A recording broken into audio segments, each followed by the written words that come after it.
Guess what, people? It's another episode of the Giants Guys. And today, I was told to let the hair flow. So, like, if I look a mess, I'm a mess because I was told to let my hair flow, not to wear a hat. So I'm not wearing a hat. You're watching another episode of the Giants Guys. I've got the truth, Michael Stewart in the building. I've got Zane Payne here. Gentlemen, plenty to talk about in Giant World as the New York Giants will be saving some money by cutting some players. And there's a plenty of things that we're gonna get to today. But I wanted to start off with finding out how you guys are. And the draft show last week was fantastic. You guys do a great job there. So how are you guys? Good. Me? Oh, all right. Tired, man. Always tired, but good. Always tired. All right, always tired. How about Always Truth? tired. How are you? I'm doing great. This is my time of year. We get to the draft and you're going to see a lot of moving, a lot of different plays coming in. Hopefully, it's a good thing. Yeah, no doubt. It is a cool time of year. There are people that like the offseason better than the regular season because the Giants have not been very competitive over the last couple of years. All right, so as normal, you're listening to another episode of the Giants Guys. We're going to talk about a bunch of stuff that's happening today.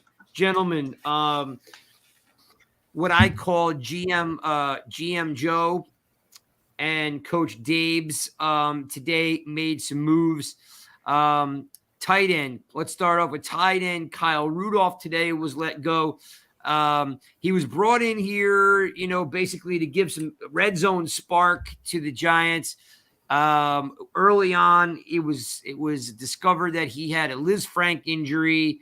So he got the surgery, and Gettleman decided to, I guess you would say, honor, their handshake agreement on bringing Rudolph here.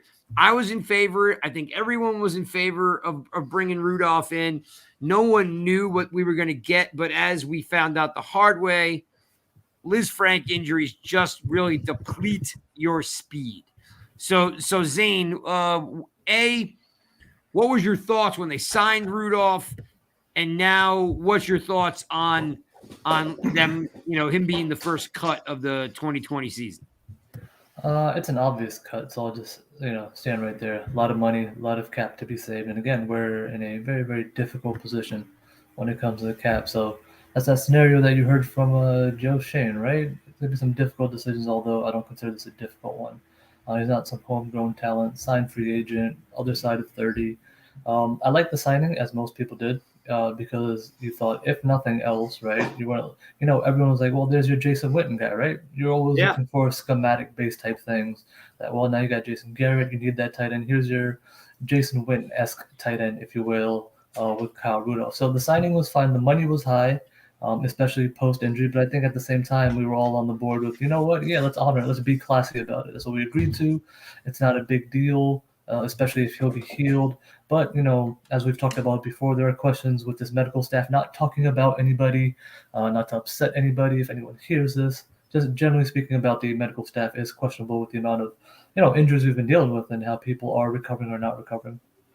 So and I think you nailed it. The fact is that, everyone expected Kyle Rudolph to kind of, to come back and just score a ton of touchdowns, right? And he scored one. Yeah. And he looked very, very, very slow. And you know what? He's a classy guy. Yeah, absolutely. Truth. I don't know if you saw his tweet today. It was like, I did. Yeah, it was like 3 pages long. I mean, Kyle Rudolph is a classy guy. From a professional standpoint, absolutely. I don't think anyone has anything personal against him whatsoever. It's not like we signed him. He didn't harass. He did his thing. He's a pro, great guy. He's a football player, Yeah, they said he was great on the sideline. He was coaching and mentoring guys. And he also did say that he wants to continue to play. So I don't know, if there's an opportunity out there for him. He's definitely – what's that, Zane? No, so here's going to be the question, right? Was he bad, or was he bad because of the New York Giants bad? There's a difference, right? A little bit of both.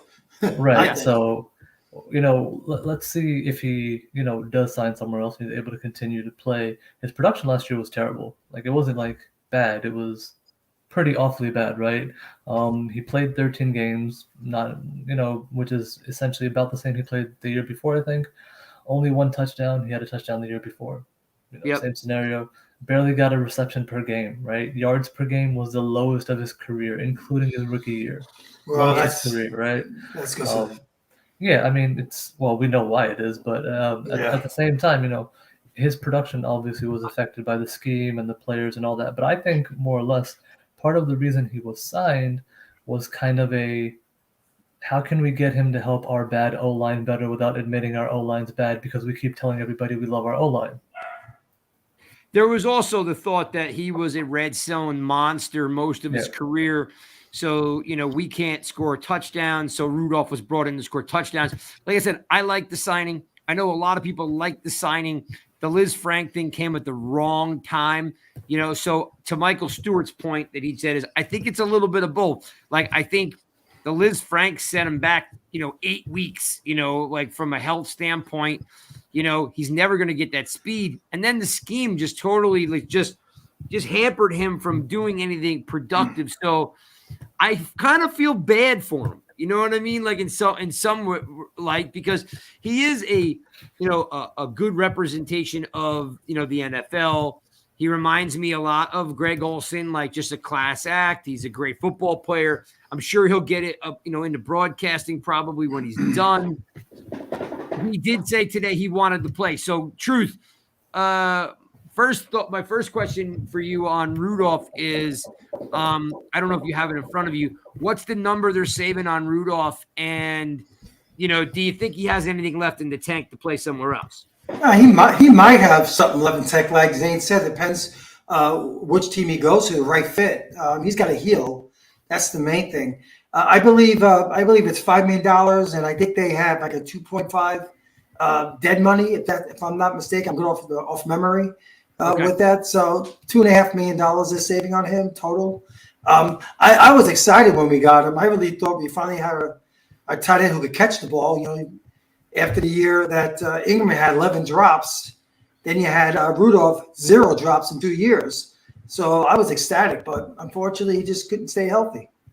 Yeah, and his tweet today, again, I'll say it again, very classy. He said, hey, it didn't work out for a lot of reasons. I'm looking for the tweet now. Here it is. Here it says, fans, thanks for taking me and my family in this past year. Certainly not the year any of us expected, but a year we'll never forget. We'll appreciate the Mara and the Tisch families for giving us an opportunity to be a Giant. I mean, the guy's a class act, no doubt about it. So I wish Kyle Rudolph the best. However, I am pretty certain the Giants are going to draft a tight end in the 3rd round this year. So no offense to Kyle Rudolph, I'm super excited about his incoming replacement. The second cut of the day, Mr. Stewart, is Booker.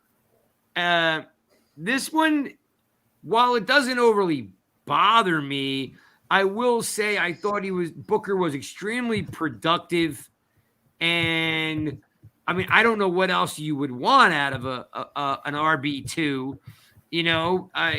His pay was a little high, and we all laughed because Gettleman raced to he was the first guy they signed. Yeah. First guy they signed, like literally 1 minute into free agency, and they were signing Booker for way too much money. So, Truth, give me your thoughts on Booker's year and cutting him. Look, he had a good year for us, with Barkley being injured. He did what a backup running back does. He chips in and he does his job. It's a business, and he did his job. I wasn't shocked. I really thought he was going to be cut. It's a lot of money they're saving with him. And, like you said in your tweet, they got that kid, Williams from Buffalo, 6 years younger, heck of a lot less. And trust me, this is going to be the end of the roster. There's going to be a lot of guys coming in, competing for the running back group. So we got a lot more guys coming in. So anybody out there that's listening who doesn't know, the RB2 is pretty much, hey, Chris, thanks. I see you popping in the room here. Yeah, I mean, if anybody who doesn't know, they signed Williams, right? Yeah, Antonio. Williams. Yeah, Antonio Williams from Buffalo. He's slated to be the RB2, and then they have, of course, who they drafted last year. Brightwell. I'm not a fan of Brightwell. I don't really see it, but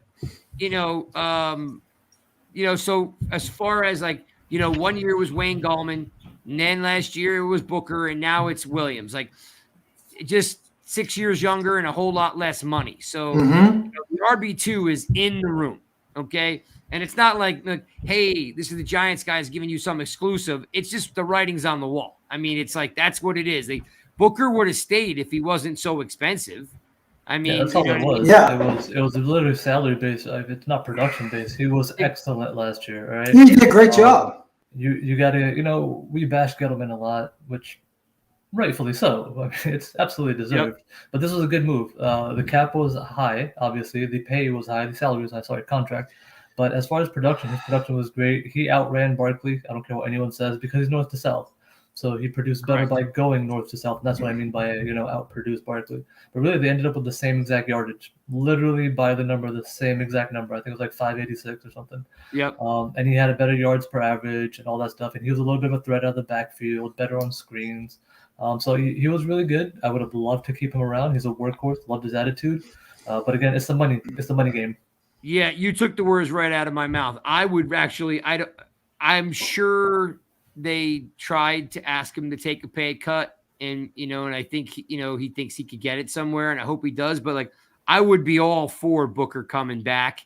I don't think it's in the cards because the first chance that GM Joe had a chance to sign someone, he signed Antonio Williams before his I think the ink dried, right? Before the ink even dried, he already had him. Exactly. The ink wasn't even dry on Shane's contract, and Williams was already in the building. So I think this is also one of those scenarios. Not only did they save money, but I don't think, it was one of these, he's not my guy.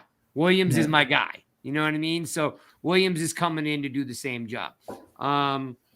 So if I'm not mistaken, there's right now, it's Barkley, right? What's you have Barkley at 1.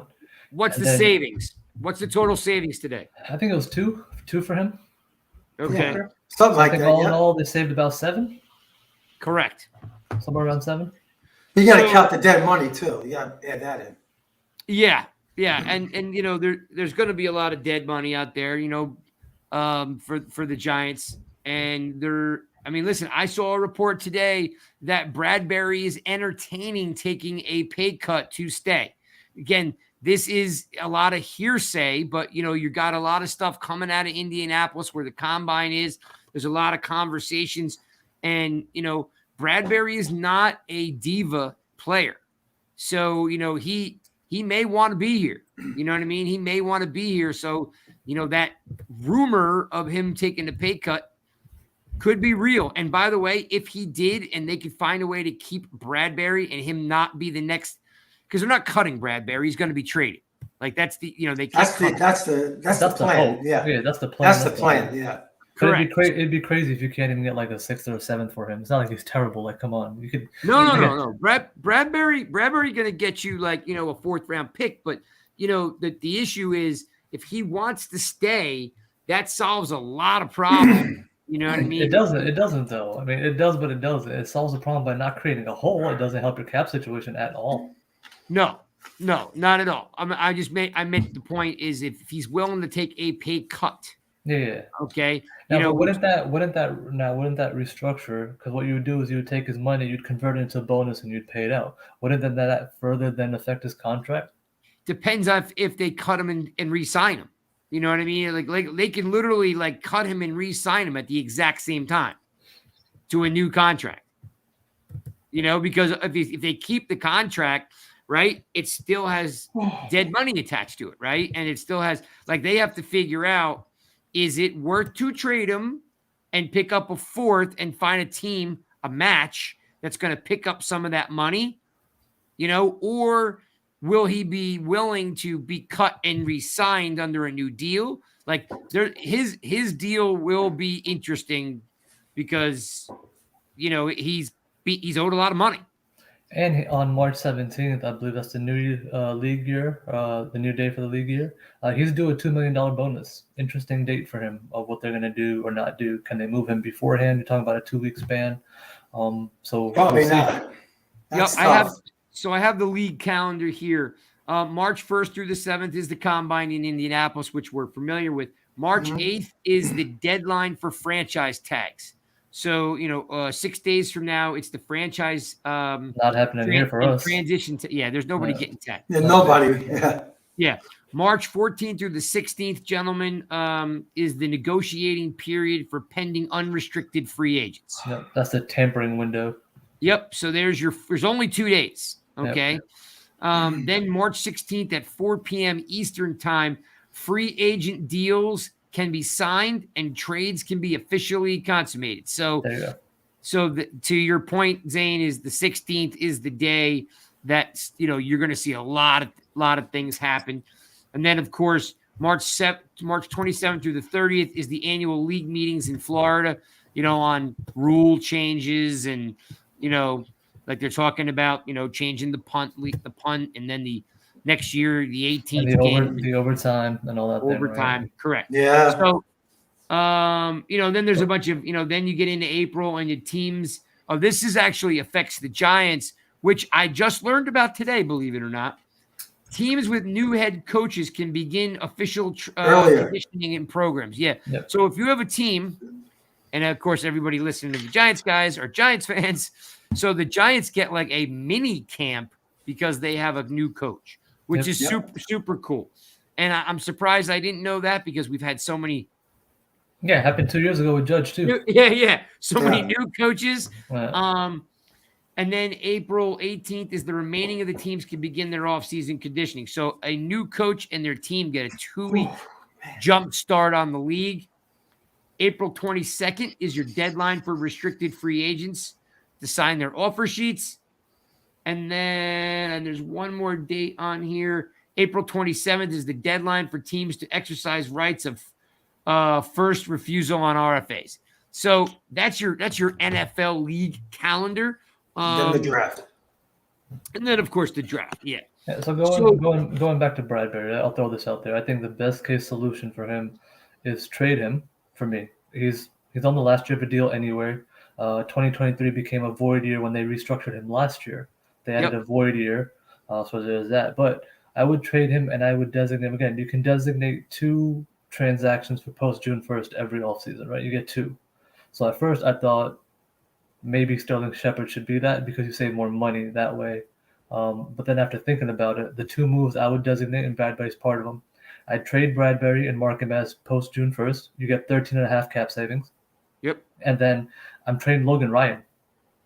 And I'm also marking him June 1st, and you get a ton of savings post June 1st. Between the 2 of them, you make about $23 million in cap savings. And there's your rookie class, there's your in-season. Yep, and the fact that his dead money and contract are almost dead even. So, it's a wash. When you post June 1st, Logan Ryan, it's major difference. Yep. I'm a fan, by the way, Michael Stewart, of if I had to keep one, I'd keep Bradbury over Logan Ryan, but there is a good chance that again, depending on what their board looks like, if they're not going to draft the safety from Notre Dame, Hamilton. Thank you. I was stuck in my on my tongue there. If they don't draft Hamilton, Michael Stewart, I don't see Logan Ryan going anywhere because then you're short of safety. I don't think so. I think they have a replacement in the building. And when Ryan was out last season, he played, and that's Julian Love. I think Julian Love can play Ryan's role. He played it well last year. Truth, what's your thought on Bradbury here? Well, I think like what Joe Shine said. He said the trading. He's open-minded to trading. I have to agree with Shane. I think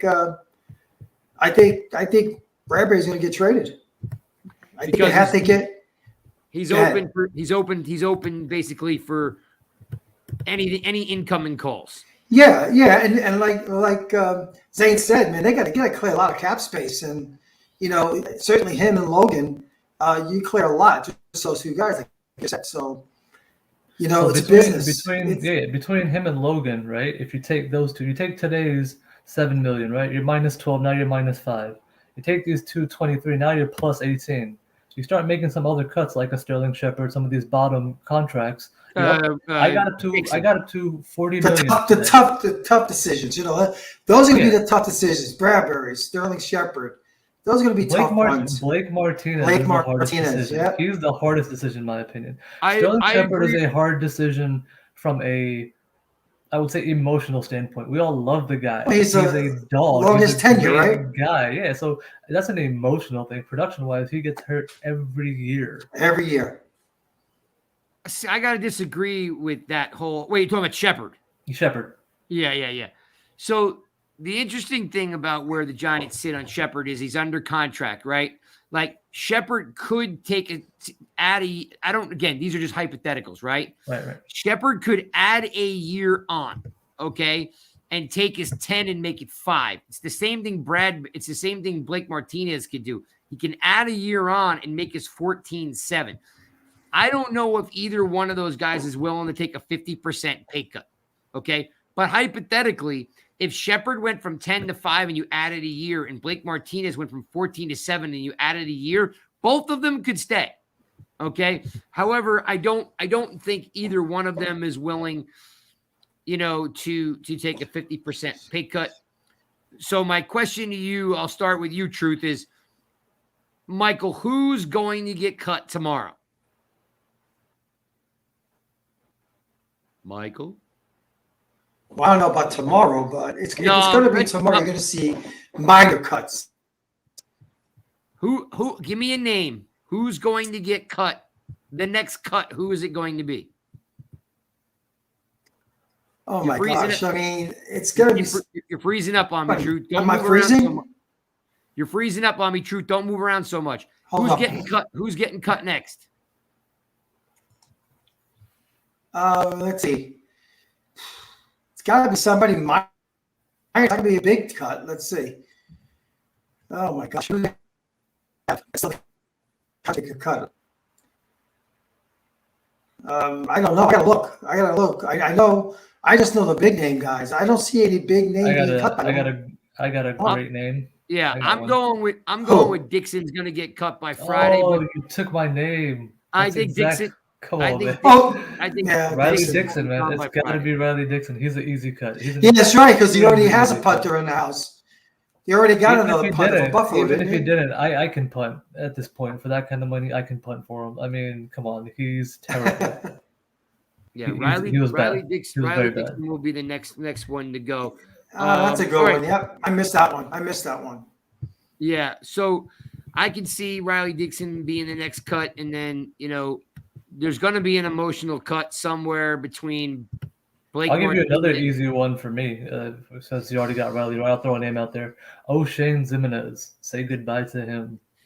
Again, yeah, I think from a roster standpoint, Carter, whose contract's up, he's gone. Zimenez gets cut. Dixon gets cut. Like, there's ways around it. The biggest two names on the chopping block are Shepard and Martinez. No one wants to cut those guys. Who knows if it's going to happen? But they both are owed. Between them, they're worth $34 million or whatever it is. Hang on, what is it? So $24 million between those two guys. Maybe one stays. I don't know. So tomorrow, I'm gonna just throw it out that Dixon gets cut by Friday. That's my gut feeling. So go ahead. Let me just say something. But a lot of these guys, like you just mentioned, they gotta wait till June 1st if they're gonna cut them, because it's a lot less dead money and more cap space for some of these guys. So you gotta be patient. And you gotta wait. Yeah, the only ones I want to designate, again, you can only do 2 for designation of June 1st. And the reason I'm going with Bradbury and Ryan is because they give you the optimal savings to be able to sign that rookie class, right? The draft is at the end of April.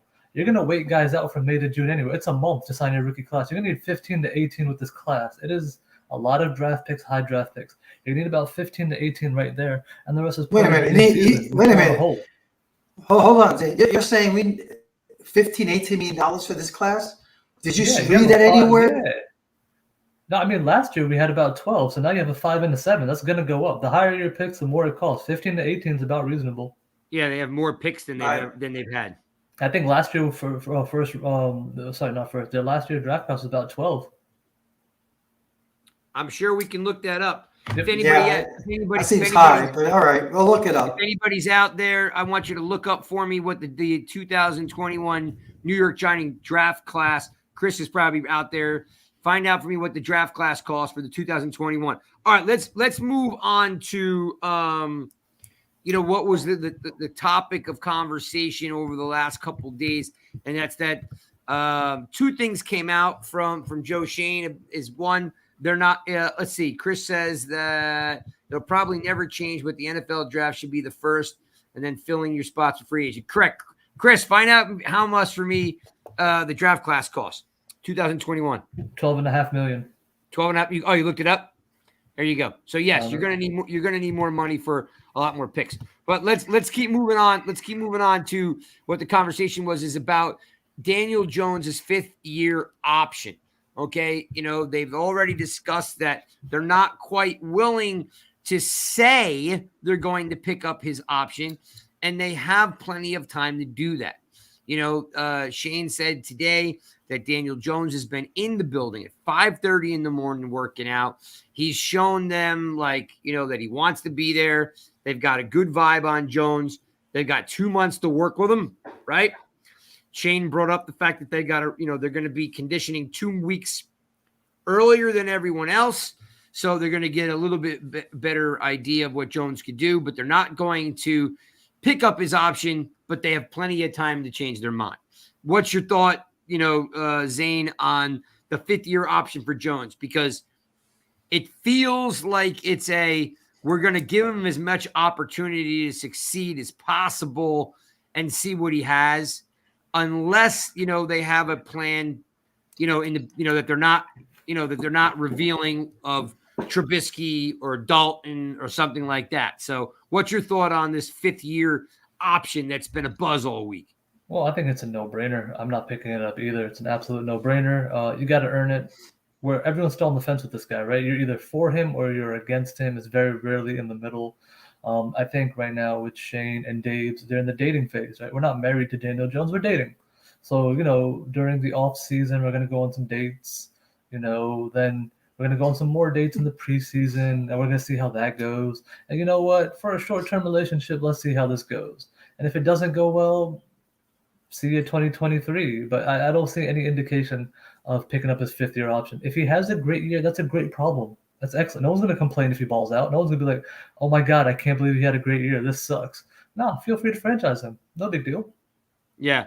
Remember, Kirk Cousins got franchised by Washington 3 straight years in a row. So, there's nothing – listen, people out there are just absolutely reading way too much, analysis and analytics and numbers.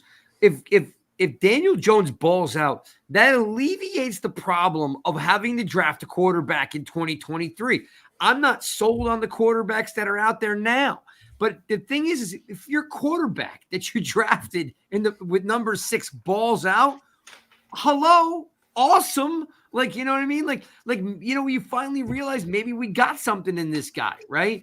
You don't have to get rid of him. I mean, everyone who I notice, over the last year is no one wants to pay anything. All they want to do is draft them and let them go. Every team needs a handful of players that get second contracts. Okay. They just do. Your quarterback gets a second contract. Your starting defensive end gets a second contract. Your starting wide receiver gets a second contract. I'm sorry, people, wake up. Football teams give out second contracts. Good football teams too. Yeah. That's all I hear is let him go. Let him go. Let him go. We need, if Daniel Jones balls out, give him a second contract. Okay. If you want to franchise him for a year until we get the cap thing under control, fine. But it's a good problem to have if Daniel Jones throws 30 touchdowns, 4,000 yards, and 8 picks. Like So outside of and I'm with you. And guess what? Outside of next year, their cap situation is great. It's literally this coming year. It's a problem. Going into 2023, their cap space is ridiculously It's going to be high. like 93 million. I heard. Was that? Am I? Yeah. Am So I even off on with it? even with new agents they bring in, whatever. Let's say they drop it down to 75. 75 is a lot of millions. It isn't 4 or 14. So outside of this incoming year or this upcoming year, cap wise, they're perfectly fine. They just need to get through this year. yeah. They So will. I'm just like, you know what? Like, if he balls out, we pay him, we keep moving on. And then in 2024, I don't have to draft another quarterback. Can I? Sure. But I don't have to if Now he the balls this year. Now the question becomes is if he balls out, how much credit you giving Dave Gettleman? None. Well, Why not? He picked he's up. forgotten. Because he was It's done. because he was a He's first done. round draft pick. Doesn't matter. Doesn't matter. It does. It does to me. No. Because guess what? People still credit Ernie Accorsi. They don't give Jerry Reese credit. Ernie Accorsi still gets credit for Eli. Yeah, but guess what? That was because they traded for Eli. Okay, So- he was a San Diego Charger, and the reason why he got credit is because they traded with San Diego to get the guy they want. It wasn't a Here's hard where trade you when you get, as a demanded it. general manager of an NFL team, you're supposed to get the first round pick right. Where you make your money is what you do with 3, 4, and 5. Yeah, I mean, his team construction's trash. Absolutely. I'm talking strictly about Daniel Jones. Guess what? First-round quarterbacks are hit or miss, too. I don't even want to give him any credit, but if he balls out, you have to give him some level of credit because he did identify and draft. It's fine. I think Gettleman. You know, he has a resume. I don't think he has to worry about getting Daniel Jones on that. He did bad at the end of his career, but he had some pretty good job when he was with the Giants early in his career. So I don't. Yeah, I mean, people don't realize, for you young folks and fans out there, Dave Gettleman was part of player personnel that brought in Plaxico and Antrell Roll. Yeah. And these guys, like, that was his thing. Like, he wasn't a great general manager. Okay, great. The game kind of passed him by. We get it. He made some trades. We all were like, when we brought in Zeitler, we were like, wow. And Peppers, we're like, wow, we lucked out. Well, Peppers got hurt all the time, and Zeitler should have never been traded to begin or let go in the first place. So, for every great decision Gettleman made, he made 2 mistakes to make look Probably bad. made 3 mistakes. Two underselling. So, I'm completely fine, if Jones balls out. The next question, go ahead, Michael. You keep saying balls out. I mean, are you looking at him?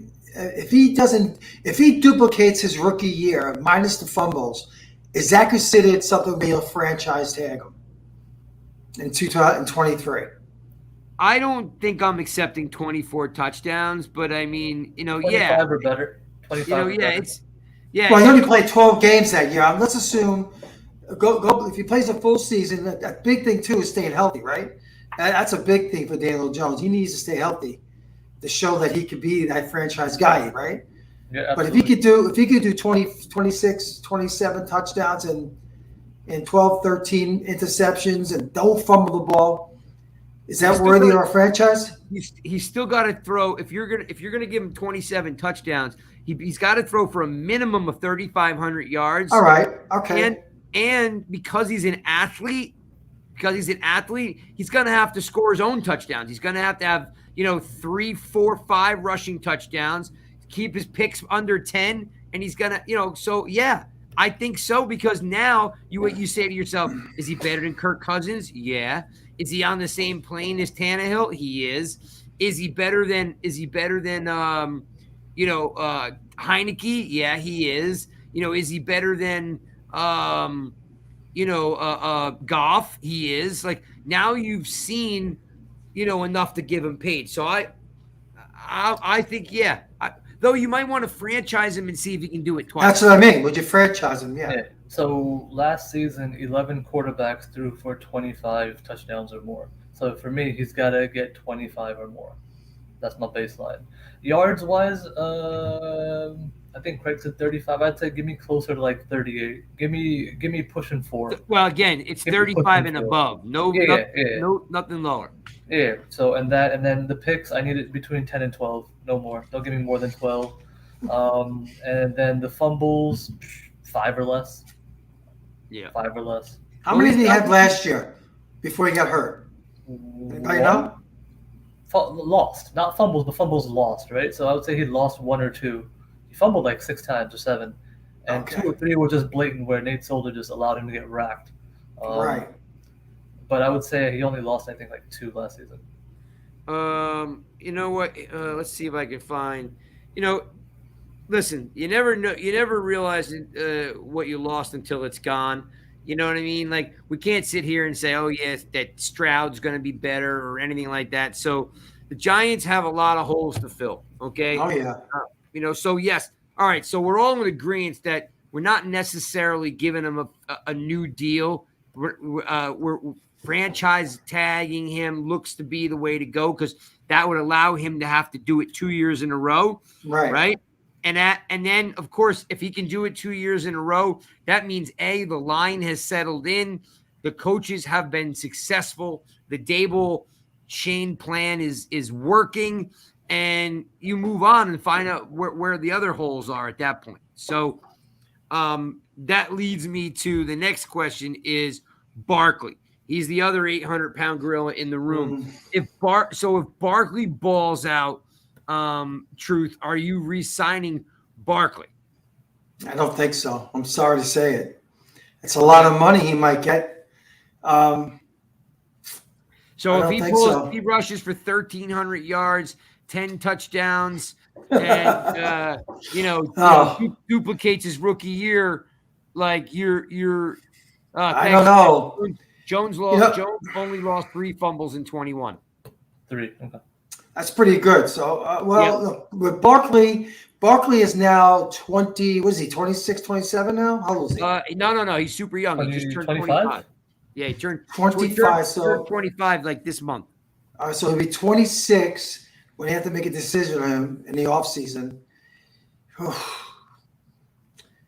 Life of a running back, it doesn't really last long. That's a lot to commit. Dallas is suffering from that deal with Elliott right now. They're suffering because Pollard had a better year than he did. But Elliott, listen, everybody in the world said that Elliott deal was bad because he was more one-dimensional. He doesn't give you much outside of, between the lines. They use him a little bit more out of the pass. I think it was 1 year, maybe it was last year, the year before. They gave him the most targets he's gotten, and he did fine. But that's not what he's for. You're not looking at him in the backfield. I have to designate a guy to him. Yeah. First of all, it's still up in the air about Barkley. We don't know if he's going to be with us. It's not a given that he's not going to get traded. We don't know yet. True. I mean, he's got the best.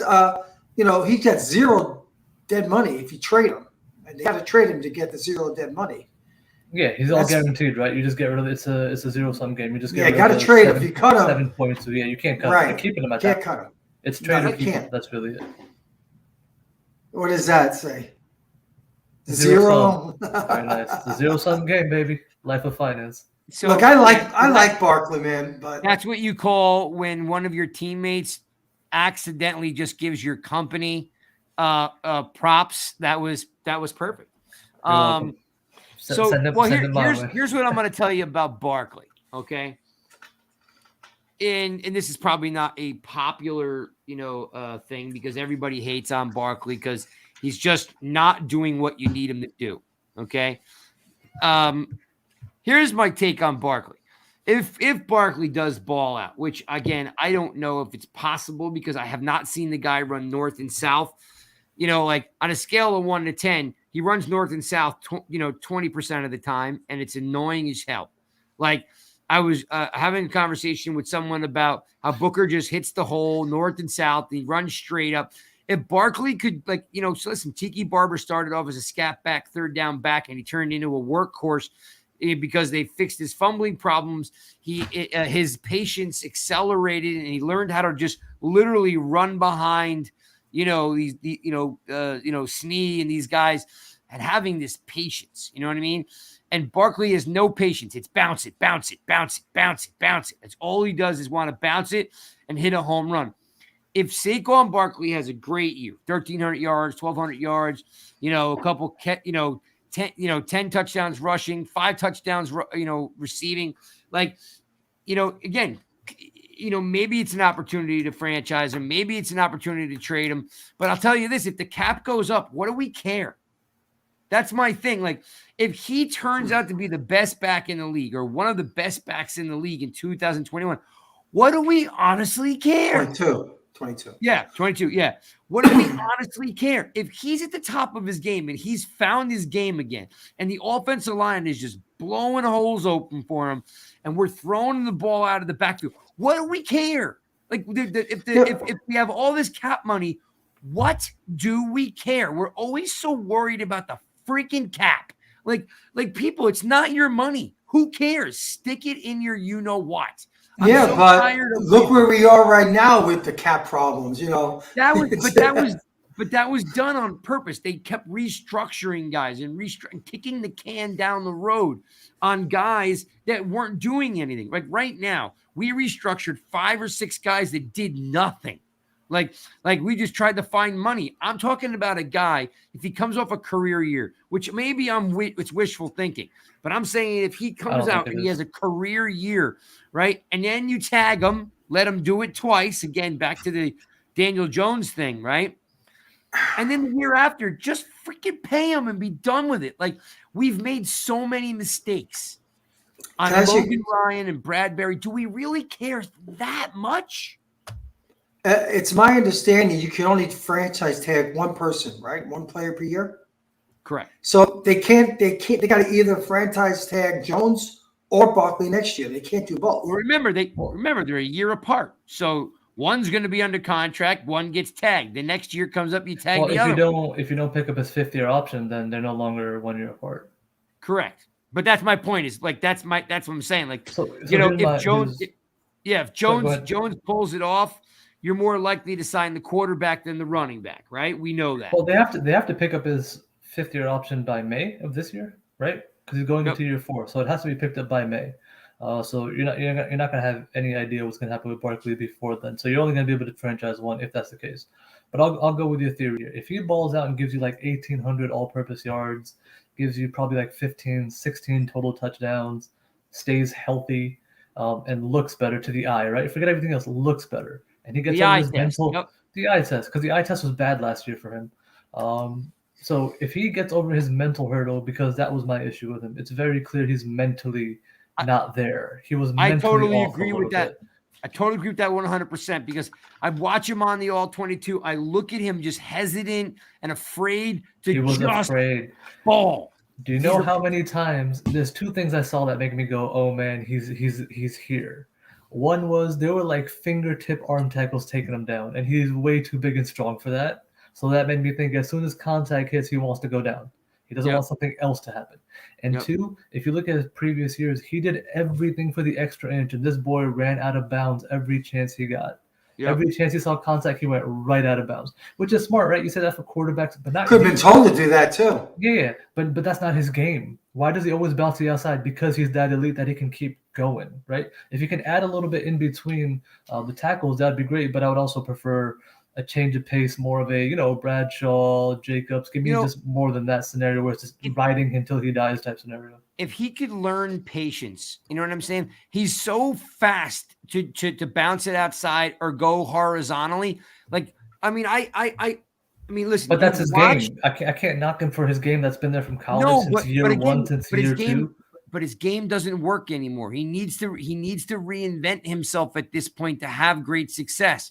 And the only reason why I'm saying is if we're going to invest in these offensive linemen, which we hope we do, right, is he needs to run behind them and then explode, not explode into them where there's no line. You couldn't help it. They were all being pushed back the line. Well, again, that is also true. Look, it was best of both worlds or worst of both, right? Where the O-line would let him get blown up so much, and there were times where if he had a hole, same thing. Instead of 1 cut, it was like 4 cuts and 3 hops and a spin and a juke, and then I'm going to try, and it's too late at that point. Yeah. But going off of what Craig said, if he balls out and again gives you close to 1,800 all-purpose yards, 15 touchdowns, of course I'm re-signing him. I'm just not re-signing him to like a 5-6 year deal. The one thing I did like that this previous regime did do with this Bradbury, Blake Martinez, short deals, 3-year deals. I'm fine with that. I'm fine How with much that. you think he'll get per year if he does that, balls out like you're saying? What's he going to be worth? What that depends. You have to look at market value. Who's the top guy right now doing what he's doing? So you have to look at what other guys are doing with the same value. Henry. Well, what did Henry get? Henry's older than Barkley, so what did he get in his contract? Well, let's look it up. We got these things called computers. Let's check them out. Derrick Henry, and then I think the other one was. Well, listen, if he gets what's his name's deal, it was very affordable. Oh, Chubb. Chubb's deal was really affordable. If you gave Barkley Chubb's deal, sign me up. I'm taking it right now. Yeah, but I don't think that's going to happen. All right, That's so 2 years. I'll read you the average per year for the top 5 paid running backs, right? Yeah. And Derrick Henry's number 5. All right, you got McCaffrey at 16. All right, that's the average per year. The guarantee 7.5, but the average per year is 16. Right. You got Elliott on 15. You got Kamara at 15. You got Dalvin Cook at 12.5. Henry at 12.5. Chubb at number 6 at 12.2. So let's go with the lesser. So $12 million per year, 5-6 year deal, $12 million per year. Looking at 60 to 3. 3-year deal. What if he doesn't want a 3-year deal? So instead of 12, I'll give him 14. Call it a day. It's all about the money, right? That extra deal just gets you more money. I'll just front load you, give you an extra $1 or $2 million, throw some more incentives. Go get a Pro Bowl. You're that good. Go get one. I'll give you some more money. It's not as easy as you're saying it is. No, but that's how That's what agents do. Look, if he gets a 5-year deal for 15, 16, and he wants to go somewhere else, great. Guess what? Compensation pick. I'm okay with that too. It's a win-win for me, no matter how you slice it. I'm okay with that. If he balls out and walks, you get something back in return anyway. If he balls out and he signs a deal, then you win because you have a baller on your team. You know, if he balls out, you know, they got a chance to be in a playoff team. So, like, if you get back to the playoffs, you know, do you really give a shit if you pay him or not? I mean, we're always bitching about the cap. I'm so tired of hearing about the cap.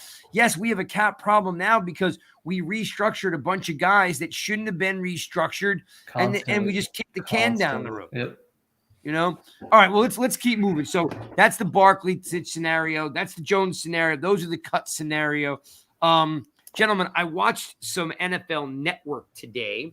And I watched some really good interviews that the Giants did from the Combine, okay?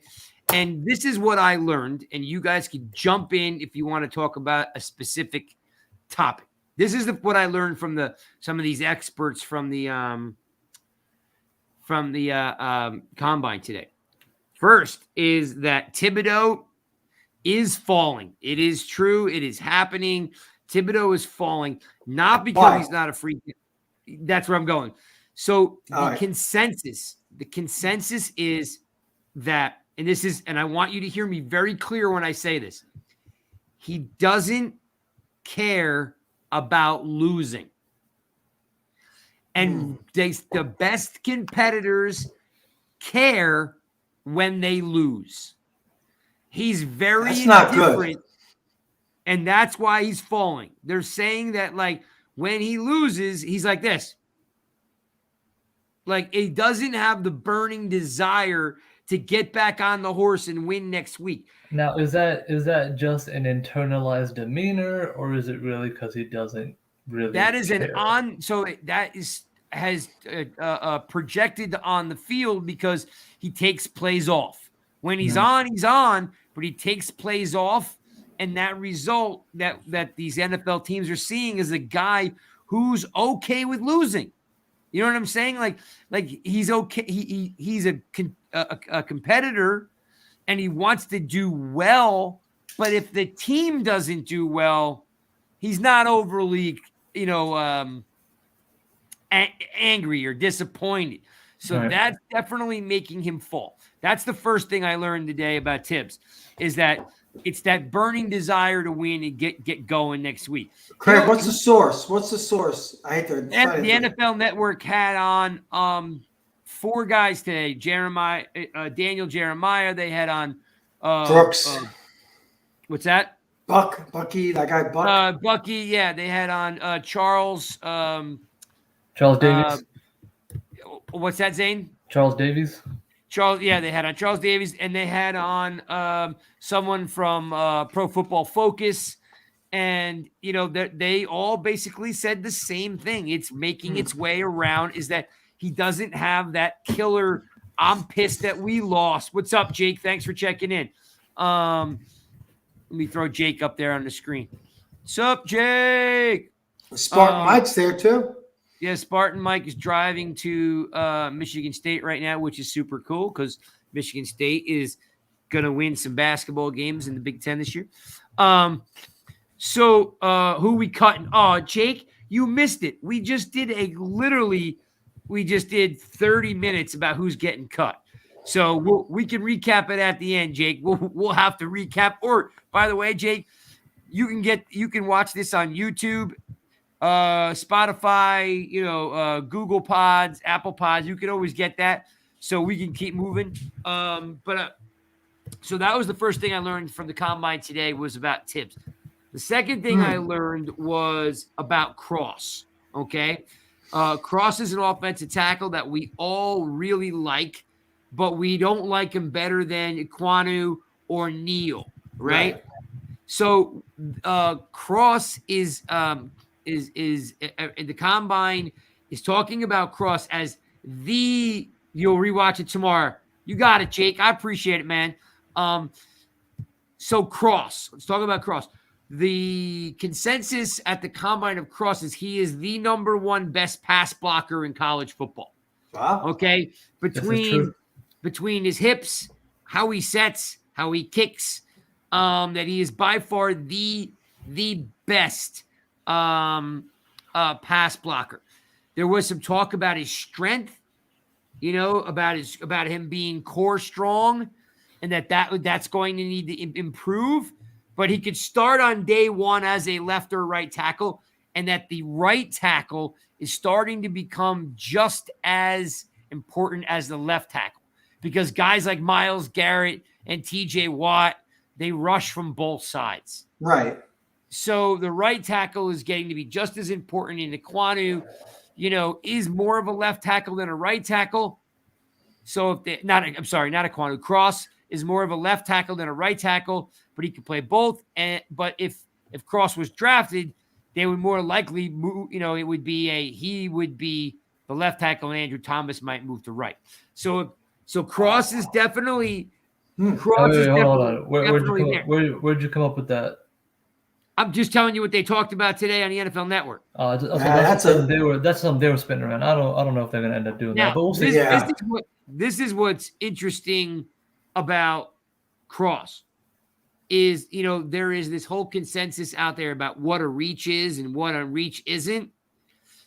So Daniel Jeremiah has Cross, rated as, like the 20th best player in the draft. Why would you draft him at 7 when, yes, he may be the 5th best tackle or the 4th best tackle. He's still the 20th best player, 19th best player. Why are you going to take him at 7? You know what I mean? Or 5. So there is a little bit of that in play right now. No one thinks the Giants are going to take Hamilton. No one is really, saying that that's going to happen. I hope not, but at the same time, Joe Shane repeatedly, even at the combine, keeps talking about BPA. He keeps talking about it. Now I don't know if that's just it could be a smoke screen. Fodder because you have to, which is fine. I mean, if he's a salesman, be a good one. Don't be the used car one. Sell the good stuff. That's fine. So what else I learned was that he's definitely he could be the best player in the draft. Like it could be like Neal 1 and then Hamilton 2 kind of a thing. He's like Cam Chancellor 2.0. That is exactly what's going around, which is a huge compliment. Yeah, very very big compliment. Yeah, no doubt. What I also learned today at the combine was that people are looking to stay away from Stingley because of the Liz Frank injury. and that, a lot of people will not be leaning on what they saw in 2019 when he was a rocket as a rookie. And now in 21, they don't really like his overall production.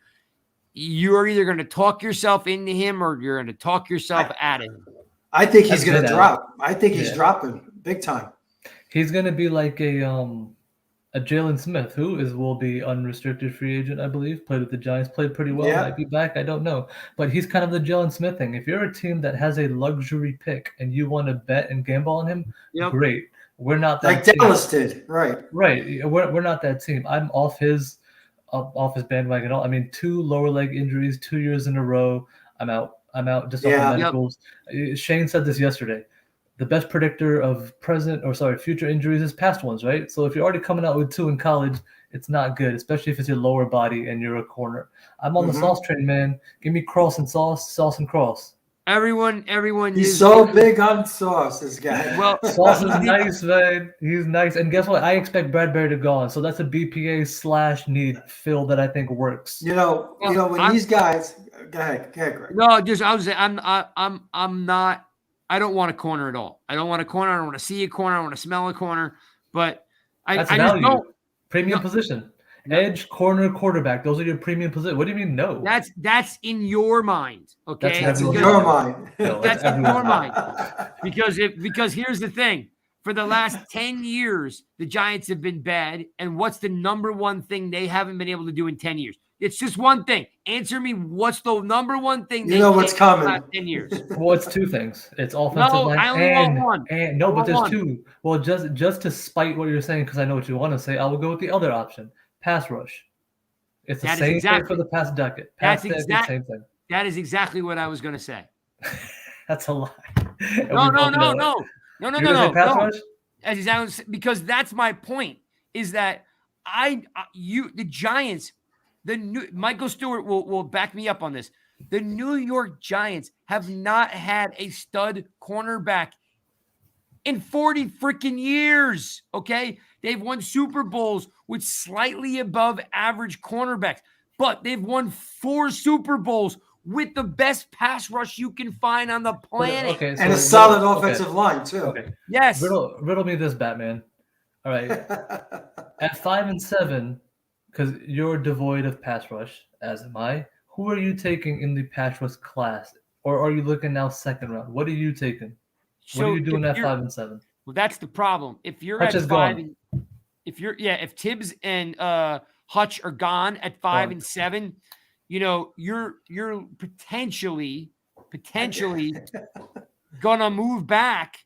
One of those. I'll tell you right now. Don't give me a hypothetical. Wait. I'll take that challenge. Challenge. You can answer too. 5-7, no trade backs. Hutch is off.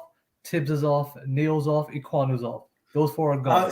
He's going on my Twitter. I had that on Twitter. Those 4 guys are gone. Those 4 guys are gone. You're at 5-7. You can't trade back. What are you doing? That's fine. I'm still gonna take Cross and I'm gonna take Linderbaum. I'm not even gonna blink. You'll take Linderbaum at 7, but you got a problem with Sauce. Get out of here, man. You're taking a center at 7. Because here's it. See, that's what you're failing to see. He's literally going to be a 10-year All-Pro, and you have no idea what Sauce is great. He's got to get on the field. He's got to play part-time. It's not. Why would he play part-time? Because he's not going to be a starter. He's a day 1 starter. Right now, only if Bradbury's gone. Well, yeah, that's the assumption. I'm going off that assumption. I'm not going with him there. I literally said that. No assumption. I literally said that. No, with Bradbury being out, not as a roster today, that's going to change. I'm talking about draft prospects. The assumption on the draft prospects. Don't make the trade back. Let me tell you something. Giants don't win Super Bowls with great corners. Giants don't win Super Bowls with great corners. They win with average corners every single year. Okay, so is a Dory Jackson great? You just said Sauce is okay. So that gives Dory you Jackson's not great. A Dory Jackson's then. not. You can't even put the G in a Dory Jackson. He's not great. He's barely good. Linderbaum all the way. He anchors that entire line. He's a total freak athlete. He'll be the last center to go first was Pouncey. He'll be just as good or better than Pouncey. I'm going to tell you something right now. After the combine, we're going to be hearing a lot more about Jermaine Johnson. okay, and not just trading back for him. He's going to be legit. That's my guy, Truth. That's my guy. Yep, and that's a guy I would take in a heartbeat because I think he's the real deal at 7 easily. Hutchinson, Tibbs. Outside of that, I'm not on Karloftis or I don't know how to pronounce I'm not a big fan of his either. No, I'm not a big fan. I watched his tape. He is slow, and he does. And he never runs the play down from the backside. He can't play the run. He can't play the run at all. He's not. If he goes in the first 10 picks, somebody's off their rocker. Yeah, he's like a pass rush specialist. He can't play the run if you run at him. But he's not even great at that. He goes power. Yeah, no speed. He's not going to muscle these big tackles. No. These men. He's going to be going against men in the NFL. Jermaine Johnson's my guy. That is my guy. He's the guy I'd love at 5 or 7 because pass rush is power. He's going to move up. He's going to move up big time after the combine. I think him and Lloyd are going to move up big time amongst those group of guys. In your case, Zane, with all those guys gone, the 4 guys I put in there are Cross, Lloyd, Linderbaum, and Johnson. And Johnson. Like, I know it's not completely ideal, but those 4 guys, if you're not moving off 5 and 7, which now listening to GM Joe say that he's open for moving and trading and listening to calls. Like, so I think that's kind of going to happen. You know what I mean? I mean, with 2 premium, hopefully, even if you move I think we are. Right? Yeah. Even if you move a spot, there should be some movement. I think we're going to trade back one of those picks. I do. Yep. But if you're putting my feet to the fire, it's those 4 guys. It's Cross, it's Lloyd, it's Johnson, and it's Linderbaum. Those are the guys that you have to come out with because you've come out with. Now, again, Sauce is a great player. He's just a great player, but I know that I need pass rush and an offensive lineman. I've got to have those guys. The only one that, again, potentially is a reach is Cross because he's one-dimensional, where he's a great pass guy. He's not a great run blocker, so that kind of drops him back a little bit.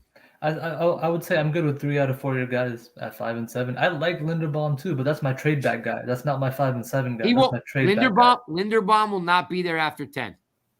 You want to make a bet? Sure. Right. Oh, let me get this. Let me write this down. Lunch?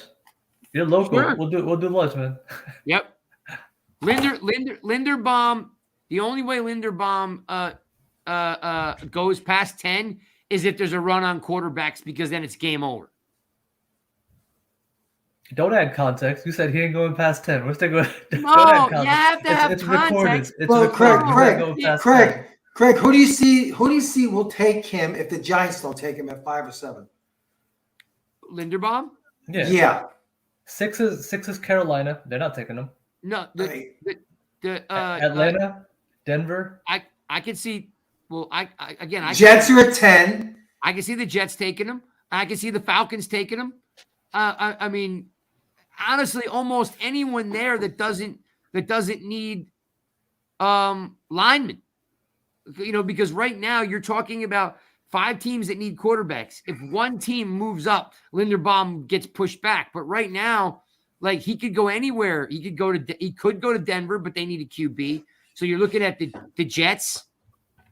You're looking at Atlanta. You're and potentially. I mean, no one's moving up for Linderbaum, but who's at 12? 12 is Minnesota. Or Minnesota, correct? So there's an opportunity for him to go unless there's a run on quarterbacks. I'm just gonna go with history again. There hasn't been a top 10 center in God knows how long. So historically, Pouncey. No, he went 18. No, in the first round. That's what we're talking about. First round. Yeah, first round. I'm saying the top 10 picks. The last center outside of the top 14 was like in 93 or 60 something. It's been forever. Linderbaum is a freaky good athlete. So you shouldn't draft a center because history tells you no one has ever been drafted in the top 10? That's not what Regardless I said. of what said, I'm going with history that he's not going to get drafted. I'm saying he's not going to get drafted based off of history. He's 290 pounds, man. We will see. I'm not sold on a 290-pound center.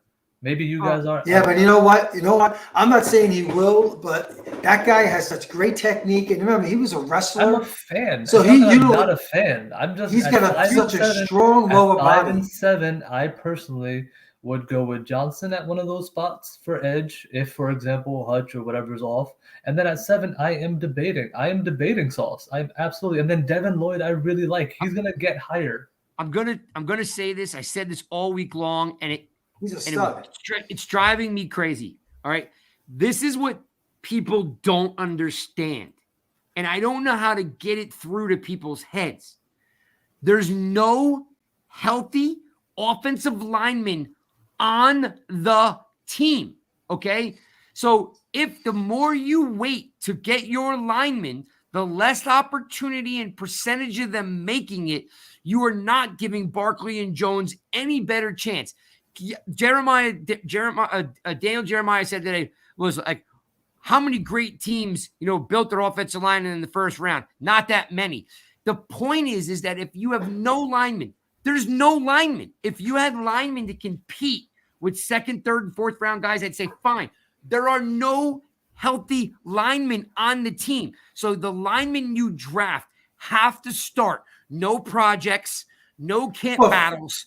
First 2 rounds definitely have to be starters. Absolutely. Yeah, exactly. You have to start. So if you draft your offensive lineman for the New York Giants in the 4th, 5th, and 6th round, they have to start day 1.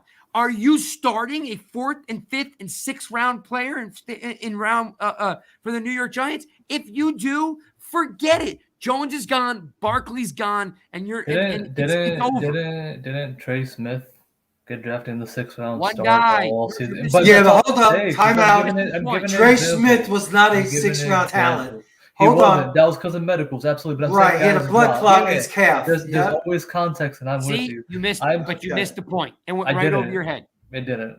Not like it's I get your point, but are you on a license plate guy? 9 linemen? Like that's all you're gonna do? No. That's not how it's gonna work. I see 3 linemen. I see 3 linemen they should take. Not at all. I'm just trying to get people to understand that the team right now, the roster, the number of guys.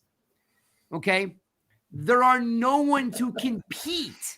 Okay, and everybody is hurt. All right, Thomas second surgery, concerning, not getting talked about a lot. Very concerning. Same ankle second surgery. Lemieux Gates hurt. Gates may never come back.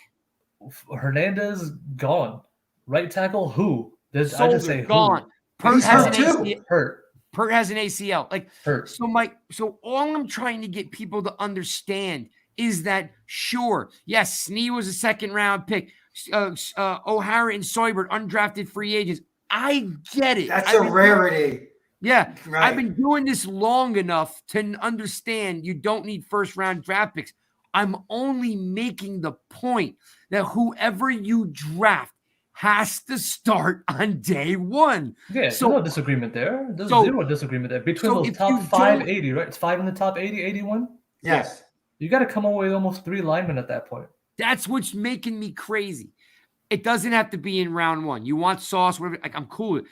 But if you don't come out with a center, a guard, and a tackle by the end of the 3rd round, you're screwed because those guys aren't going to be good enough to start day 1. They could start middle of the season. They could start at the end of the season, but I doubt you're going to get a 4th, a 5th, and a 6th rounder that are plug and play. Yeah, I'm not looking for a 6th rounder, 5th rounder if you get lucky, and 4th again. That's all based on your eval. How good is your evaluation? I don't know. But in those top 80, 81 picks, whatever it is, I definitely need at least a guard and a tackle, at least at the minimum. I don't see 3 linemen taking the first 5 picks, but it could happen. But you got to keep in mind they're going to get somebody in free agency. They're going to get an interior lineman in free agency and not break the bank. They're guys. They're out there. They're out there. They are. Laken Tomlinson, 3-year, $25 million kind of guy. He could fill a guard spot. We've definitely had this conversation a couple weeks James ago. Daniel out of Chicago. I think the guy they're looking at is the guy from Kansas City because Kafka knows him. Right, Andrew with a W, Andrew something. Yeah, he won't be expensive either. He won't be that expensive.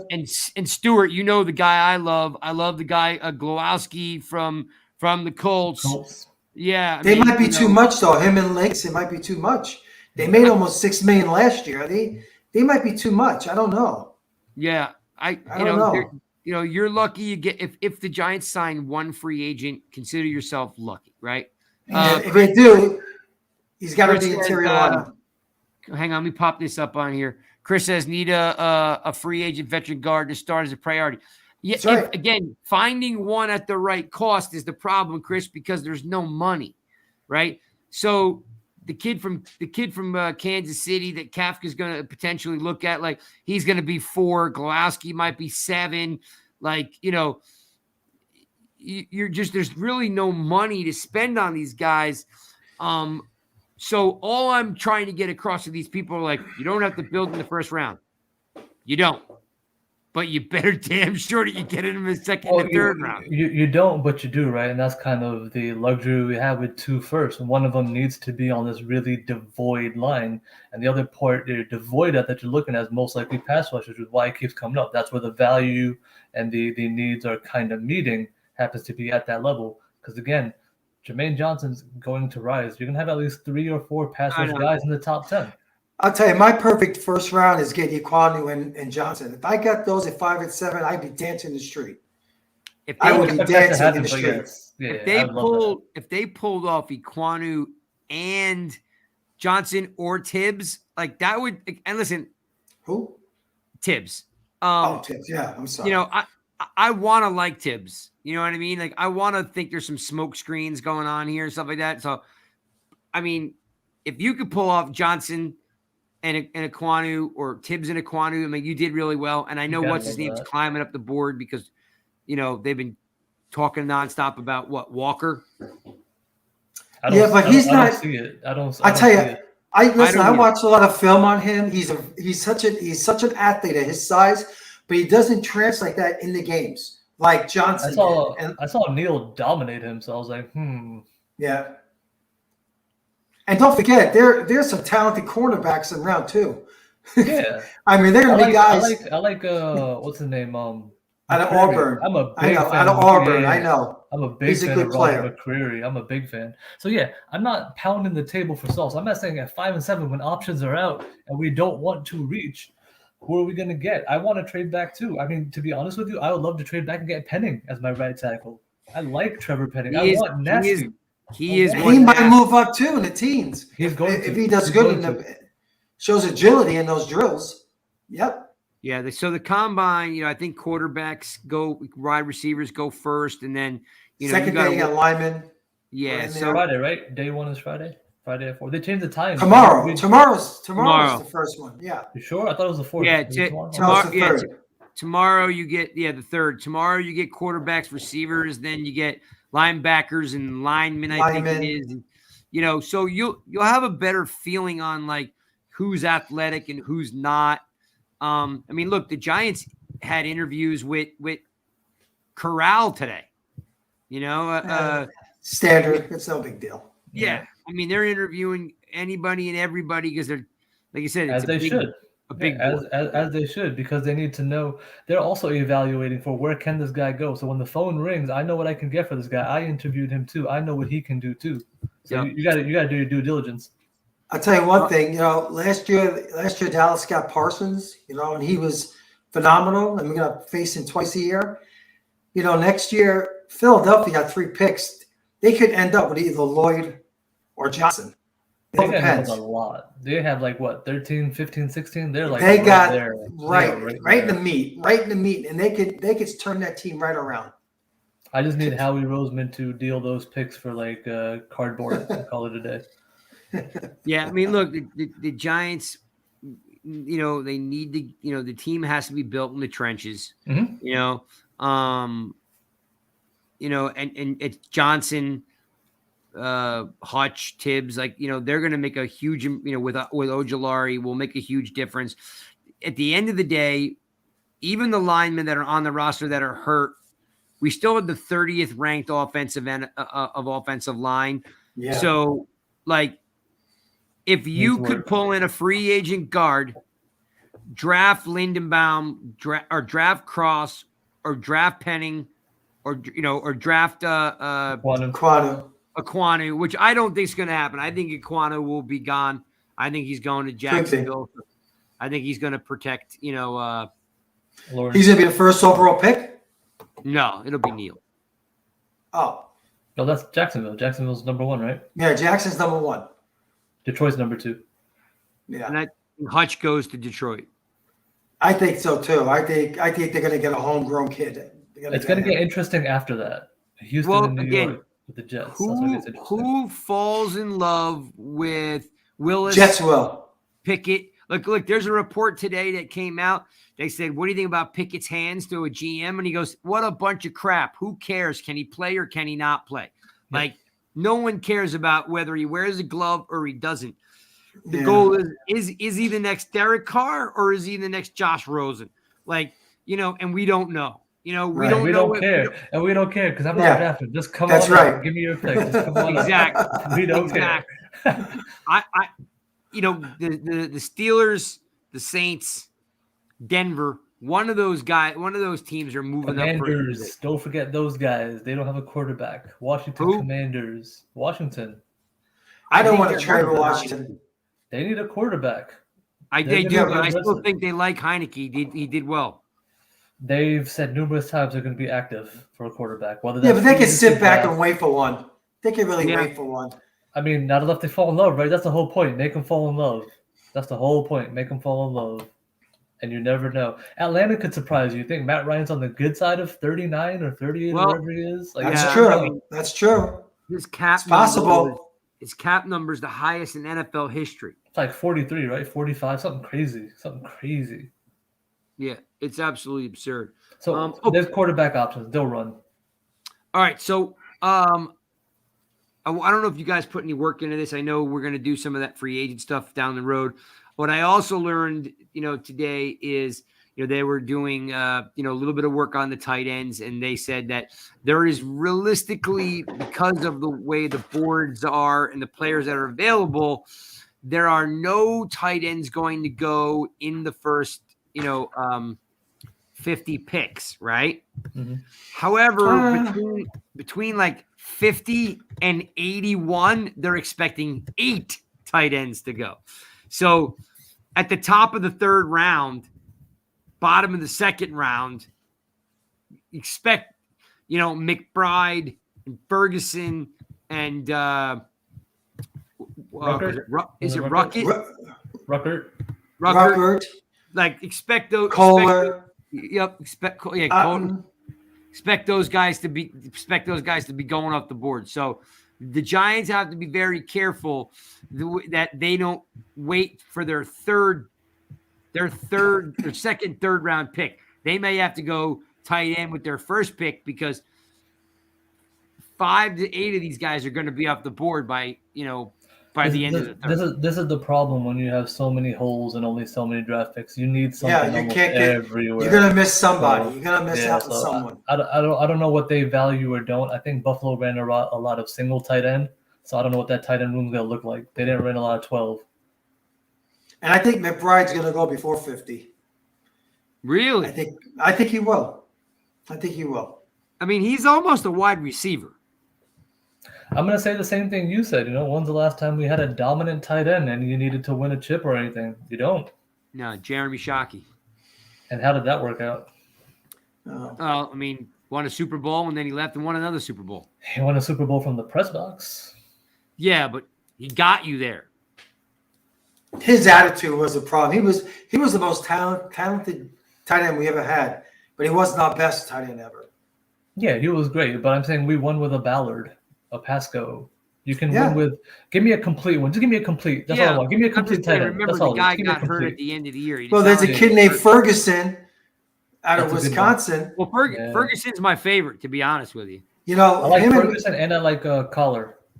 Colorado, Iowa State kid. Yeah, Iowa State. Yeah, he's good. 6'6", 260, big guy. A lot of big boys out there. McBride is cut out of the Ertz Kittle mode. Yeah. A little bigger than Kittle. Well, I'm just saying that the style of play. Yeah. Where Ferguson is more, who I like, is more like what's his name from Baltimore, Andrews. Yeah, he's a lunchbox kind of guy. You know, he's gonna block for you. He's gonna move the chains a little bit for you. Yeah, And that's Reliable player. That's what you want. Really. I want the complete tight end. Do it all. Block when you Yeah. need to, catch when you need to. Well, listen, he went to Wisconsin, and just like the guy Rucker out of Iowa State, they know how to block. That's what they did. They blocked. They were like Kohler. another lineman. Kohler. He's the Iowa State kid. No. I'm talking about the kid from Ohio State. Ohio State, sorry.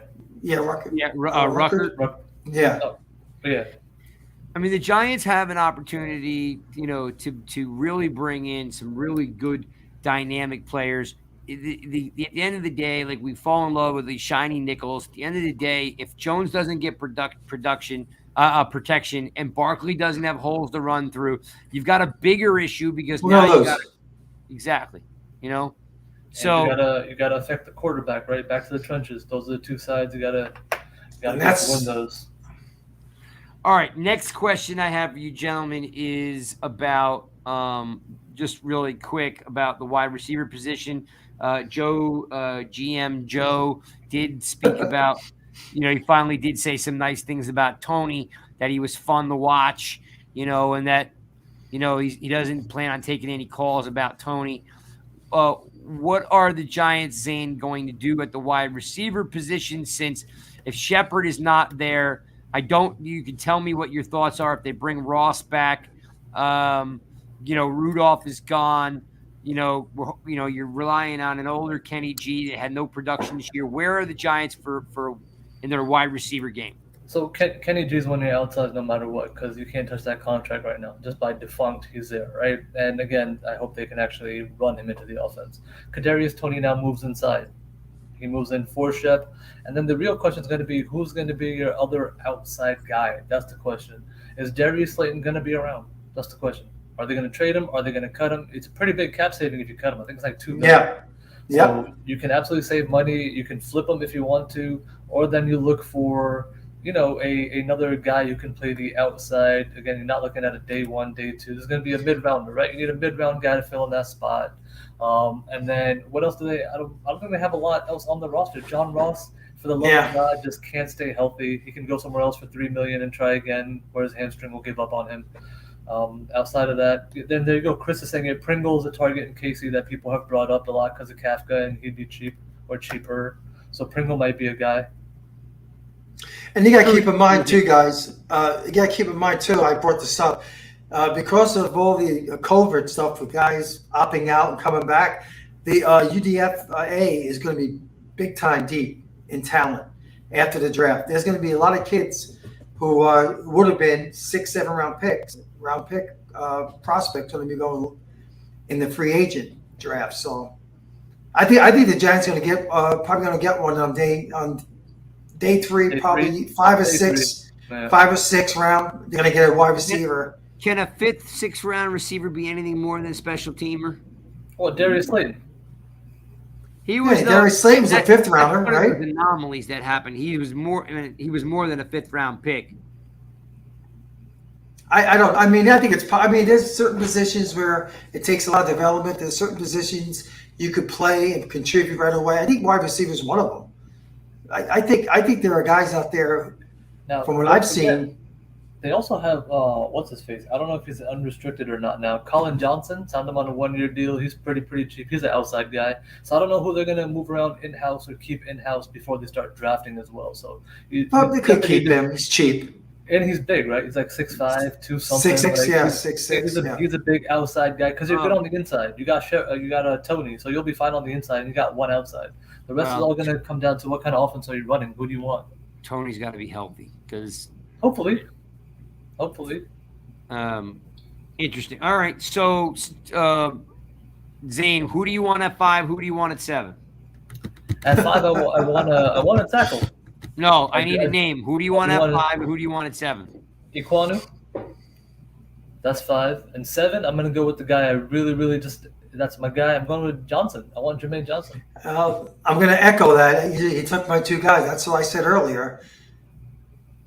I would be dancing in the streets if I got those 2 guys. Iquanu and Johnson. Okay, interesting. All right, Zane. If a team is going to move up for a quarterback, what team will it be? might just be Carolina right behind us. I think it might be Carolina. If it's not Carolina, then Denver. Okay, so why would Carolina move up? Because Denver's going to want to move up, and you just kind of have to leapfrog your opponent. And who are they taking with this transaction? Pretty sure Pickett's the guy. Pretty sure Pickett's the not. I think the consensus right now, at least, is Pickett's the quarterback to go for first and foremost. So I'm going to go with Pickett. I think so too. And it's a little early because we haven't seen him at the combine, right? Because Willis is a Virginia guy, so he may fit in with the commos, The their commies. I mean, he may fit in there where like the Steelers. Stuart, if there's going to be a team to move up for a quarterback, do you have a feeling on who would it be? Well, it could be a couple of teams. Like Zane just said, Denver could be one if they don't go after somebody who's more established. Give me one that if you had to bet who's moving up for a QB. I think a team that could surprise me was New Orleans. They got some question marks there, right? They got a whole new regime, right? What's his name leave? Sean Payton. Yeah, he's gone. So they may want to get a quarterback. You know what? It's all about business. Get the fans in the stands. Okay. They're 18, so they can move up, give a pretty good package.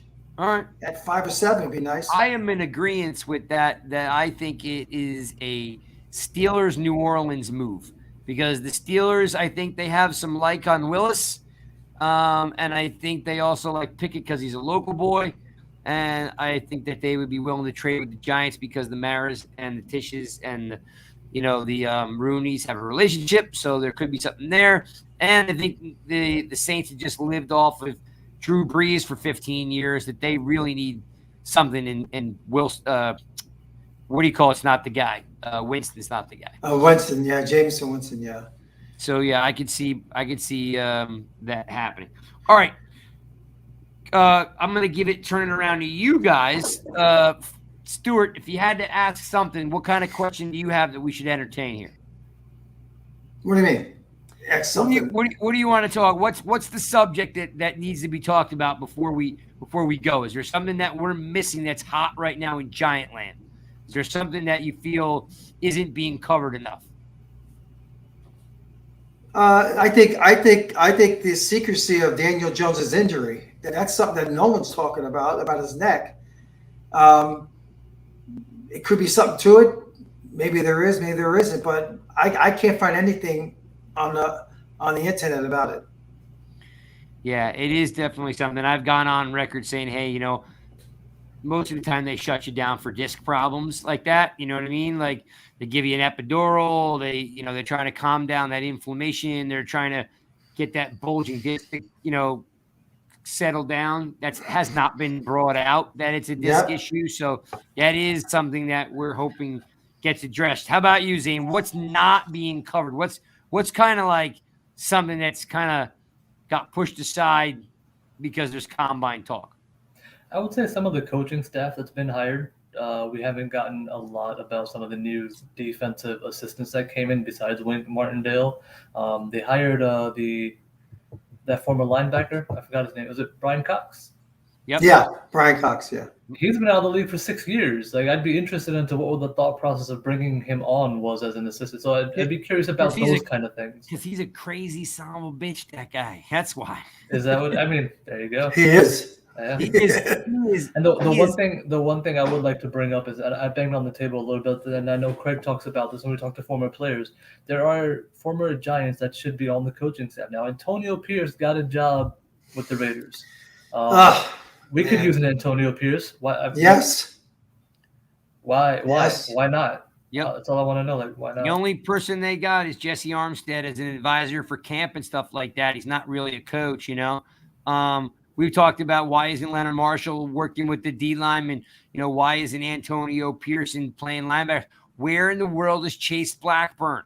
Like, why isn't he, the special teams coach or assistant special teams coach or linebackers coach? And even Pepper Johnson. We've talked about Pep. Like, why is Pep forget not it. here? So there's certain guys where, look, if you don't want to hire them, that's okay. But can they at least get an interview? Can we get a conversation, find out why not, as opposed to just nothing at all? Like, why nothing at all? That's my issue. So that's what I'm talking about. Here's a good point here. Foots718 says, let me pop it up on the screen here. It says, I hate talking about something that's 2 months away. It's true. A lot is going to happen, Foots, because you got Combine this week, and guys are going to fall in love with guys you never thought you would. Right? And athletic freaks are going to rise like crazy, even though they're just athletes and not football players. Yep. So, yeah, it's hard, but we also, we like to speculate and like to kind of think like, okay, what direction are the Giants going to go in? All I don't want to happen is draft a corner and draft a safety in the first round, and I won't lose my mind. It won't be a corner safety. It'll be a safety in the corner. Oh my God, Craig! If that ever happened, Hamilton and Gardner on the first, Craig would jump off the first bridge.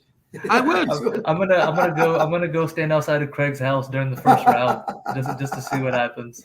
Oh my God! It's just like putting all this, BPA and all this stuff aside. Like the 30th ranked offensive lineman. We have no idea. We already know Lemieux was not a great pass blocker, and we're talking like he's coming back to be the savior. Right. And listen, Rich Seubert, he's pretty good to us. He's friendly. We've had plenty of tweets back and forth. It took him 2 years to get his job back after he broke his leg. Nick Gates' injury is like almost identical to Rich Seubert's. It's a long, hard road. To be an undrafted player and then to make it. He might get cut too. $2 million. I can see him. I don't think that's going to happen because I feel like, it's the Giants aren't cold-hearted that way, but I don't think that's cold-hearted. How can I keep you on the books for $2 million when you can't even play? It'll be an injury settlement. I just don't think you can keep him on the books. I just don't see him. I don't see him coming back. He's got a long road to go. Billy Price, there's some guys out there that said they liked, the year he had. Maybe. He may come back. Yeah. He may come back as a backup. Exactly. So I just want some starters on the line. They're going to contribute. And just remember, the Giants did flip a 4th and 5th to trade for Ben Brotherson from the Ravens, who how'd that work out? I have no idea. I didn't even get to really see him play. I think he either got hurt or he didn't do too bad. He'll compete for a spot. I don't know if he'll get one. Well, look, we've been on long enough. I just want to let you guys know, that you're listening to the Giants guys. We are powered by nygiantsrush.com. Go to nygiantsrush.com. There's plenty of good content up there. All right. The interviews are up there. If you don't know, we interview a Giants player usually once a month. Over the last 6 weeks, we've done Leonard Marshall, Kawika Mitchell, and David Deal. So those are up there. I've got a big event coming up that I've been working on for Pennsylvania Giants fans. If you are in the state of Pennsylvania or South Jersey, I'll make the trip to PA. I'm working on a very, very cool event that involves beer. And it's very, very cool, unique brewed beer that I'm working on with an upcoming potential sponsor. We have the draft show, which is every other Thursday with Michael Stewart and Spartan Mike, and usually a guest. We rotate guys. I'm coming on for tight ends because I'm jazzed about the tight ends. So I think John Esposito is going to come on next. Yep. Michael Stewart, is that this week or next week? Next week. Next week, draft show Thursday. It's the Rush draft show with Spartan Mike and the Truth. And then of course we got Zane's Pain Points that we put up there usually every other week. So check out all that content. YouTube channel, Spotify, all those pod platforms. You guys can get us. Say good point. That's what we're 2 defensive players. And look, I'm fine, Foots, with 2 defensive players. But again, if you go 2 defensive players, you got to go offensive linemen in the second and the third round. That's it. All right. So we've rambled enough. I didn't wear a hat the whole show. So so you guys are happy, right? There you go. nygiantsrush.com. Follow these guys on Twitter. Big event coming up for you PA Not that I'm leaving anybody out, but there's a reason why it's a specific Pennsylvania event. And what else can I tell you? Thanks for hanging out with us on a Wednesday. We're out.